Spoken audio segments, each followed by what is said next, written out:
Hi, everyone, and welcome to Gladverse TV. I'm your host, Laura Borland, and at Gladverse TV, our silver lining is always our North Star.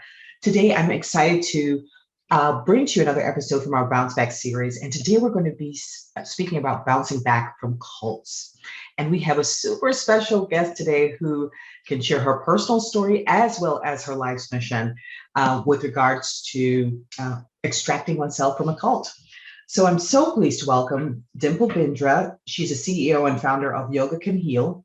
Founded 8 years ago, Dimple Bindra, through Yoga Can Heal and now DimpleBindra.com, works to provide lasting solutions to today's health challenges. She has worked alongside multiple physicians in the San Francisco Bay Area, applying her training as a yoga and meditation therapist and medical intuitive to help people heal both physically and emotionally. She is available to speak on mental health issues amidst the COVID-19 pandemic and beyond. She has helped her clients recover from migraines, hypo and hyperthyroidism, vertigo, childhood trauma, and addiction. Dimple utilizes ancient Eastern modalities, including intuitive medicine, yoga, meditation, acupressure, energy healing, and brainwave reprogramming. In short, her clients say that she's able to identify and treat issues an X-ray simply cannot reveal. Okay, you're doing everything that I love.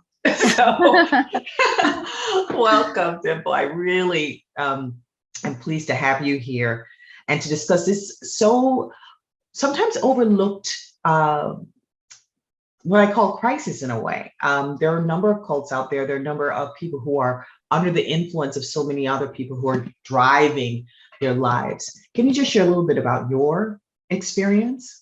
Absolutely. Thanks for having me on your show, Laura. I'm so excited about all your new endeavor, what you're doing at this moment for so many people around the world. Thank you. So I would say my driving force was how I got into this was I was a super insecure girl. And in my childhood, I had experienced trauma, which is I was gang raped by 4 men. And was sexually abused by so many other men along the way. I started working at the age of 10. So that exposed me to men of all kinds. And I tried to commit suicide by the age of 16. That's when I stumbled upon my teacher, whom I thought was my divine light, who's going to bring me out of the trauma that I was facing. So I was obese. I was diagnosed with PCOS, which is polycystic ovarian syndrome, severe cystic acne, still have my scars. And I was a miserable girl, a teenage girl who couldn't go to school, but had to go to work because she had to feed her family. Long story short, my teacher was already a part of our family. My mom made a brother, a so-called brother, who was a spiritual teacher. So as I was growing older, any problems that we had as a family, we would reach out to him. But he specifically chose me because at that time, when I clearly remember this, I was probably 11 or so, and he would always come to our house. He had multiple students. This is back in Abu Dhabi, which is in the Middle East. So he had multiple students and he would come over to our house, and he was also a good astrologer. So he would look up our charts and he'll say things like, oh, she's going to be a very spiritual girl. And I'm more interested in this woman. So this girl at that time. And he'll look up all our charts and he would guide me on how I'm not going to get further education. He would say things like, oh, in your horoscope, there's no higher education, but you need to go in the field of yoga and meditation. I guess partly he was right. And he would say, I'm going to guide you along the way and I will be there for you. And so think about it as a child, I was just 11. So I'm literally programmed from that age until I was 16, when I actually faced this crazy trauma. I had no one else to share this with. I didn't tell my family. I did not tell my parents. I did not tell my brothers or sister, my mom or dad, that I was raped. So I had to confess it to somebody. I literally told him that because I trusted him more than my own family. So along the years, from the age of, I would say 10, 11, all the way till 25, I was under this person's influence. And what I knew about myself then was, now that I look back, I'm like, damn, I was so insecure. And he would tell me things like, you shouldn't get married. He would tell me things like, your parents are not your parents. I am your teacher and I will be there for you for the rest of your life. And I will do this. So I was thinking, he's like God sent to me. Of course. He would also tell me about, or always tell me like, stay away from men and don't go into relationships with men, because if you do, then you lose your sexual energy. And I'm like, okay, that makes sense to me, but I'm a teenager, and I did not have a normal, usual life that most girls do. Most girls probably go to school, go into college, then probably have boyfriends, and then they get married, whatever. I was put to work when I was 10, and all the way until now, I've been working. So I did not go into a school because I couldn't go to school. I had to work, like I said. So long story short, when I was under the influence of him, I realized, and this is when it struck me. At the age of 25, I was literally packing my bags and I was going to go to India because he lived in India at that time. And I wanted to go to him because I have been learning from him from so long. And I had gotten my training of other things along the way with other teachers as well. So something in me always told me that I need to find myself. And I was a spiritual junkie. I wanted to awaken my Kundalini. I don't know if anyone knows what that means, but the energy within you, I wanted to awaken it. And I'm like, wow, if I'll have an awakened Kundalini, I'll be enlightened. So I literally wanted to just work on myself. Right. And I was waiting for the moment that he could just take me under his belt, which means train me one-on-one is what I wanted. So far, I was being mentored long distance. It was always on the phone or it was through video, but it was mostly through the phone. And even crazy instances where he would astral travel to me, which is he would literally come in, he would be on the phone, but then I'll send someone in the room, and I'm in California and he's in India or he's in Abu Dhabi. Right. And I could sense like he's watching me, or he will even know things like what clothes I'm wearing. Wow. Yeah. Because again, he was a spiritual mentor, but he had powers, but he was not the real deal. He was a fake guru. Got it. And I was influenced by his fake powers and all the manifestations that he could do, which is tell me what clothes I'm wearing, or guiding me when I'm going to a client and telling me this client has knee issues and you want to heal him with this, and this. And I'll be like, damn. And I'll go to the client and the client will say, I have knee issues today. So he will guide me along the way on how to heal people, because I didn't know how to do it because I didn't trust myself. Okay. At 25, I'm ready to pack my bags. I'm like ready to leave California. I quit all my jobs. I quit my yoga therapist work at the clinic where I worked at, and signed off my lease and everything. I'm like, bye-bye, guys. Bye-bye, United States. I'm going to go to India and live a life of a yogi. And that's when I was amidst all my boxes in the room, and I get a phone call from him. And he says to me, are you excited to come to India? I'm like, yeah, I'm so excited. Thank you for this opportunity. I've been waiting for it for many years, 16 years. It's like a dream come true for me. He's like, all right. He's like, great. I actually have put you in contact with a family that when you go to that family, you're just going to live there. You have your room and board covered. All you got to do is just teach them yoga. I'm like, sure. I do that here anyway. I'll be happy to do it there for free. And I get to stay. And that's it. And we ended the conversation. Right after his phone call, I got a call from his nephew, who was actually a good friend of mine. His nephew calls me and says, Dimple, you're not going to come to India. I'm like, why? He's like, do you know that your teacher, who is my uncle, is actually going to sell you off to another family for $66,000. And that's pretty much a lot of money in India, because you convert into rupees. I think it's in lakhs. I'm like, what do you mean sell me off? I'm like, this guy always taught me don't get married. He always told me don't do this. And he always protected me. Right. like so that I don't mingle around with other people, so that I have no friends, so that I'm just in contact with him. He would even on the weekends, I would just be home. Monday to Friday, I would go to work. Saturday and Sunday, I'm home meditating 7 hours, 10 hours, because I'm like, oh, the more I meditate, I'm gonna get there. I'm gonna get there. So I have a desire that he kind of instilled in me. And I'm like, okay. So when he calls, when his nephew calls me, I'm like, no, wait, this is not true. It can be true. I'm not going to listen to someone just who calls me, but some part of me said it's true. And that's when I guess I listened to my intuition, probably for the first time ever. Something in me told me, Dimple, what if this guy is true?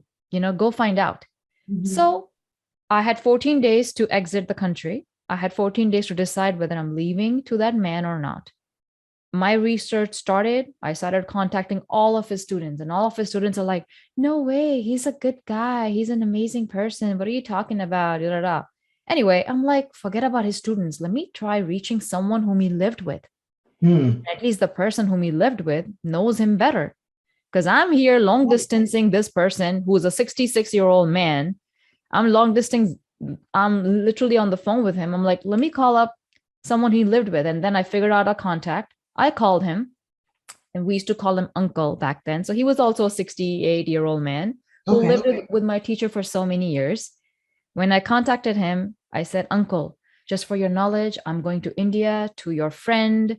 And he's been promising me that he's going to help me with meditation and all my progress. Do you think I should go? Tell me about him. Because I remember my uncle lived with his friend for 25 years. They were roommates together. And then something severed that relationship. Something exactly. And then he went to India. So he lived with him in Abu Dhabi, and then they separated, and then he went to India. Right. When I contacted this uncle, he said to me, Dimple, I lived with this man for 25 years. The only person, or the only gender he ever communicated with was women. I'm like, okay. Then he said, he's not a meditation teacher. He is just reading off books. He's probably has some powers, but he is going to fool you. I'm like, how can you say that for sure? He's like, do you know, I lived with this guy for 25 years. He just left this house without paying off the bills or whatever. He left it, and he never even told me where he's gone. I'm like, okay. Then he said to me, call up the police department where he lives in India and find out if there is a case under his name. Because all these years he's been telling me, you don't need money for anything. You just need a roof over your head. You don't need a house. You don't need a car. He's been telling me all that. All my teacher's programming was that. So when I called up the local police station where he lived, which is in India, in Punjab, they said, we have a case under this person's name. He's fighting for property. I'm like, this man always told me to stay away from money. You don't need money. You just need spirituality and God and divine powers, whatever. Right. But here he's fighting for money. I'm like, something is fishy. So then I literally told the police department, because in India, bribery works. Right. You pay, you get stuff done. Okay, I told them, I'm like, fine, I'll contact you back. I called up my cousin and I said, the nephew, I called him up and I said, go ahead. I need to speak to everybody in the neighborhood. And I spoke to everyone in the neighborhood, and I found out he was a con artist. He would do that to all women. Wow. And his goal was to get me to India, sell me off to that family for money, because they were going to pay him. And then I even contacted the family, and I found out that the money was ready. They were just waiting for me to come to India so then they can sell. I mean, he could sell me off. Almost like a dowry, right? It's more like a dowry, but I feel it's like prostitution. Yeah. Because it's like, oh, take this girl and get her married to somebody. I'm like, what? I'm like nobody. So he was grooming you to be basically almost like a virgin going into this environment. Wow. So yes. Okay. So what happened after you found out this information? Oh, I was devastated, Laura.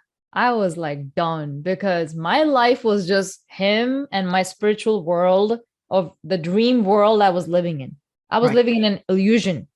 So it's like I was devastated because now I understand after so many years that I was devastated because I was literally my ego self was devastated, Hmm. not my real self, you know? That Right. was devastated. So a part of me was like, I'm going to take revenge on this guy. I am going to do the documentary where I'm going to, expose him, blah, blah, blah. But I never did that, thank God.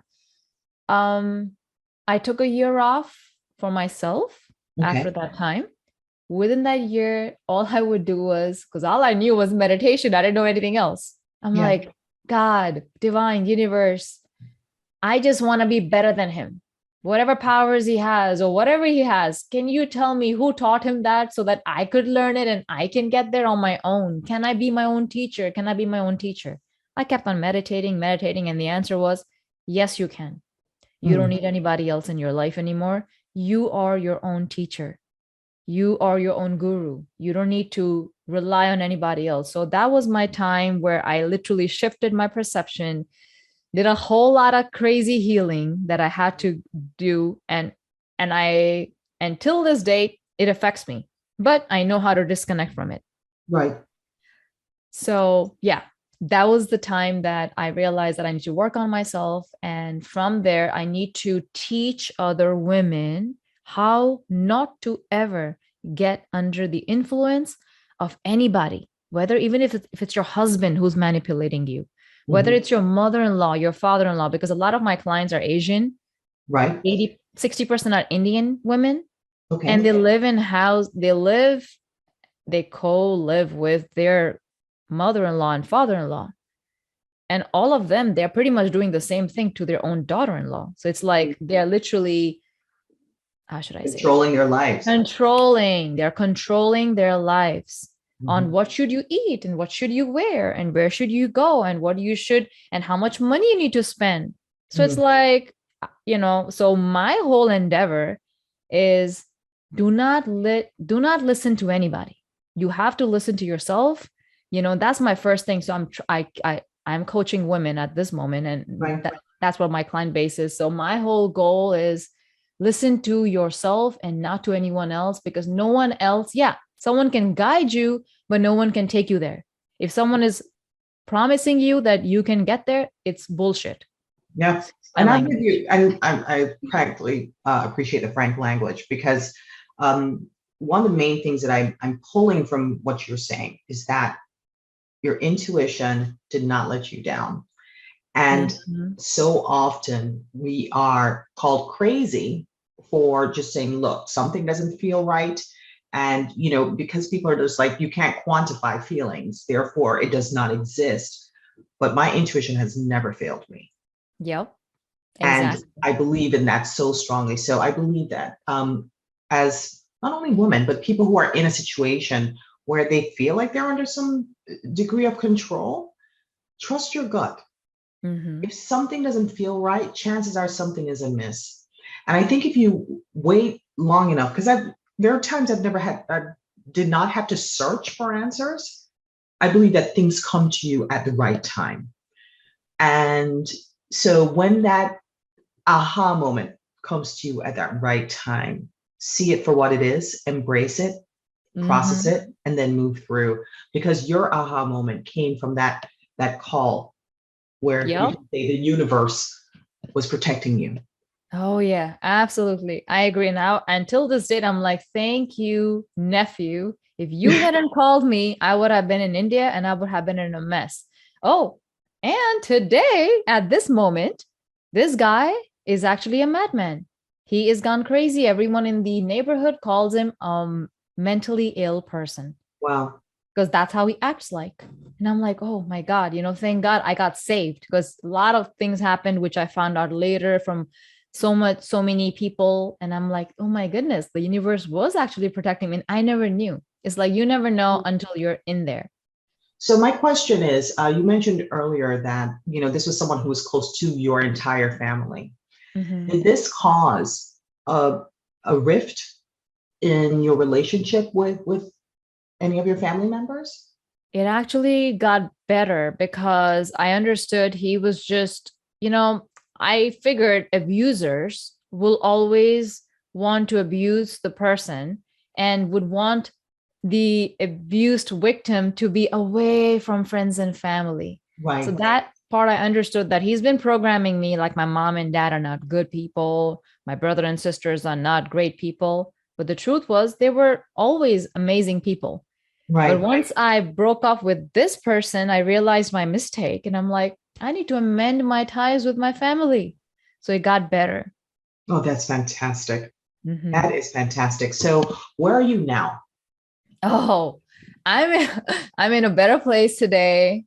Super happy, excited, living my dream, helping people out. Love. And every minute of my life, I am grateful for wherever I'm at, because if it wasn't for that one moment, I think I would have been dumped, or I don't know the word, but I would have been in a whole different place. For sure. I would have, who knows?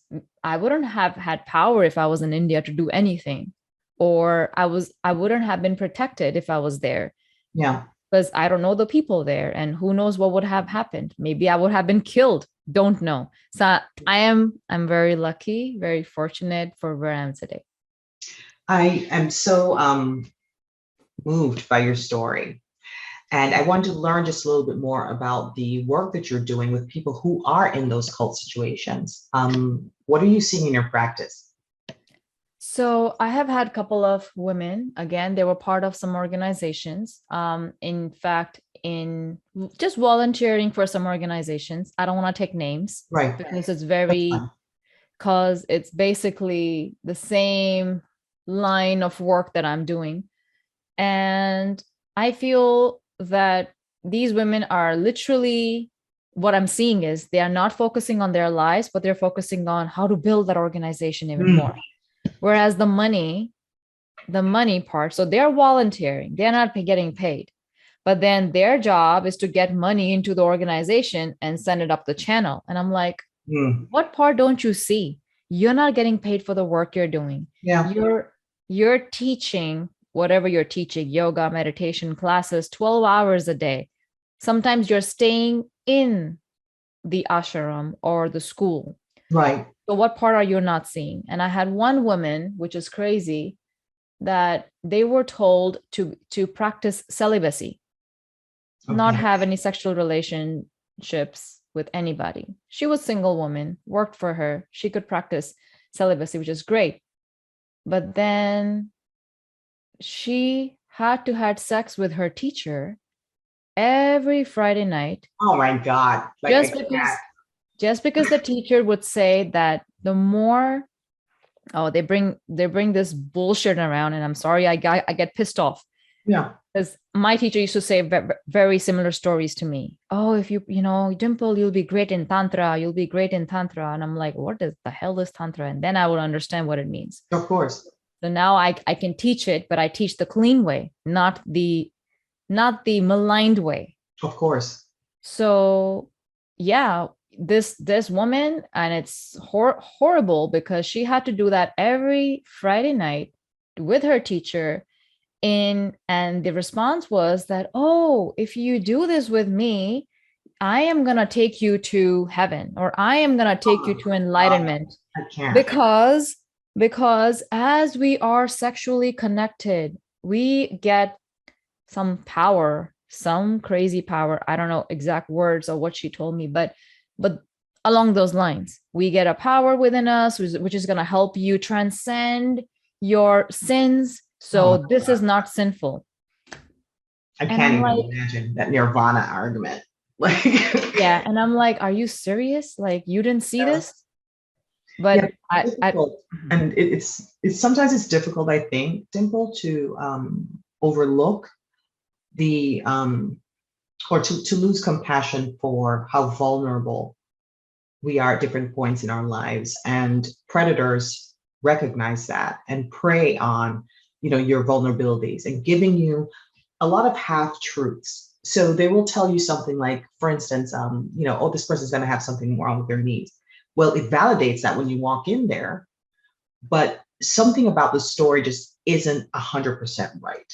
Right? He said you would be Exactly. a yogi. He said you would do certain things, but there was something else he threw in. Oh, but your parents are bad people. Mm-hmm. And because it was, you're coming from a vulnerability of being sexually assaulted, there is a trust element as well. You're already dealing with certain levels of insecurity with regards to your sexuality and how, you view yourself as, toggling on the idea of being victim, but also wondering if you cause that onto yourself. So Mm-hmm. all of those factors playing and preying on you psychologically Of is course. huge. Of course. Now I totally understand the empath and energy vampire relationship. Yeah. He was a vampire, I was an empath. And now my goal is to teach other empaths how not to just be so open where you're literally helping the predator to come and prey on you, or helping these vampires to like suck your blood. I understand that now. How would you identify them though? Sometimes, they are as slick as, they're people who for a long time. You have, again, like a family relationship with that person. They're an older person. When you think about like parent sibling relation or parent child relationships, we're always taught, especially in Eastern cultures, to respect your elders, to respect your parents, right? Because Mm-hmm. everyone older than you is practically an authority figure. Mm-hmm. So to dispute or to contradict anything that is being said by them is often seen as offensive. Right. So do you have any tips or advice on how to kind of be on the lookout for the vampires out there? Absolutely. First of all, I would say number one, trust your gut. If Mhm. you are in presence of somebody that actually is a vampire, your body will tell you. Are you getting headaches? Are you getting stomach aches? Are you getting neck aches because of being in that environment? Because your body is signaling you, stay away. Mm. That is the first thing that I would teach my clients to do. Secondly, how do you feel when you are again in the presence of them? Do you feel good about yourself or do you feel horrible? Do Mm. you feel that you are empowering or do you feel like self-doubt? Like every time you're doing something around them, it's always wrong. Mm. Or you're doing something right, but you're not the right mom because that person is telling you you're not the right mom or you're not a good mom. So you're always doubting yourself. Right. Third, can you take decisions properly by yourself or do you have to take help of someone else? And That's such a typically, powerful one for sure. because typically these women who have these personalities around them can never take their own decisions. They always Yeah. have to ask the other person. There's And a degree of powerlessness in that. yes, absolutely. Because you feel powerless. So you feel like you have no one but them. Mhm. And you are like literally dependent on them for whatever reason. You could be living with a vampire. Right. Um, or the vampire could be your closest buddy, right?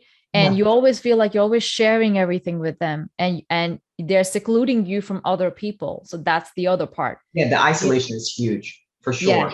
exactly. So they isolate you from other people. That could be, if are you being isolated? Are your friend, is that person saying stay away from your friends or not telling you to go to your date night with your girlfriends? Then Right. okay, you gotta just peek that. Third, last one is, do they go into rage and outbursts or Mm. anger when their needs are not met? Wow. As long as you're giving them whatever they want, they're happy. They're happy campers. They're good with you. But what if they ask you for something? You're like, no, I can't. Then look at them. What do they say?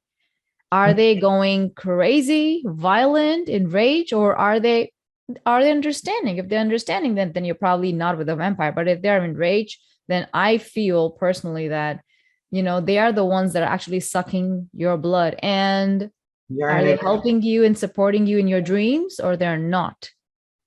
Yeah. Wow. I've never thought about that. When they don't get their way, it's almost like a tantrum, a very bad tantrum.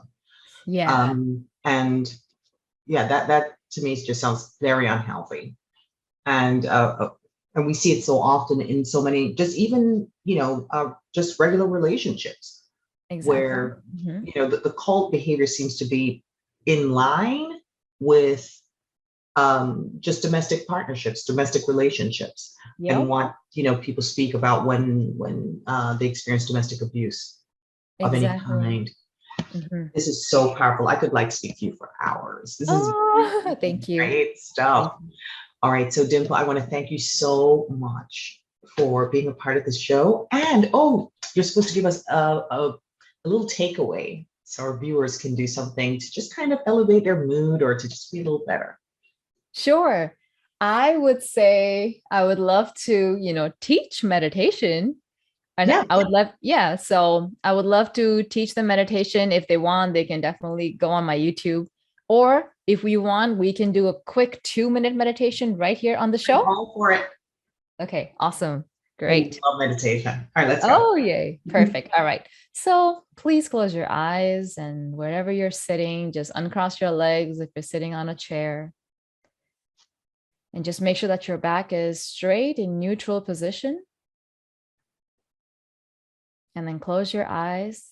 Take a deep breath in through your nose. And then exhale all the way out through your mouth. Just release any tension, any stress that you're probably carrying in your body from the day.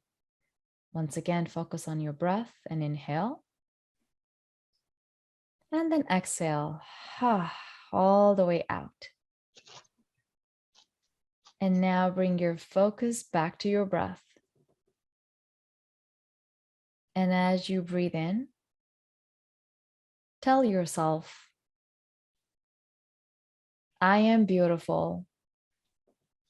I am powerful. I am where I need to be.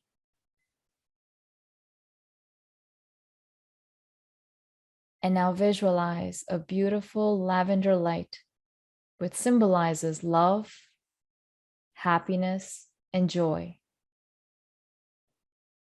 Imagine this light from the sky entering the crown of your head and moving straight down into all the parts of your face, into your neck, your shoulders, your arms, down your front and back body, into your hips, and down your legs.